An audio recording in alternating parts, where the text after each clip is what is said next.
जय श्रीराम. ज्या पावनभूमीत श्रीरामांनी जन्म घेतला अशा भारतभूमीत अयोध्येत 22 तारखेला 22 जानेवारीला श्रीराम मंदिराचं उद्घाटन आहे. त्यानिमित्त सगळीकडे आनंदाचे उत्साहाचे वातावरण आहे. तर आपण श्रीरामांचा जप करून त्या आनंदात सहभागी होऊया. राम रामेति रामेति रमे रामे मनोरमे सहस्रनाम तत्तुल्यम राम नाम वरानने.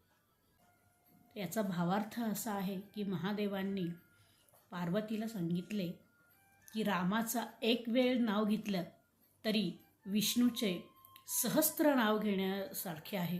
सहस्त्र म्हणजे 1000 वेळा नाव घेण्यासारखे आहे. म्हणून मी सदैव रामाचा जप करतो. म्हणून आपण सगळ्यांनी रामाचा जप करून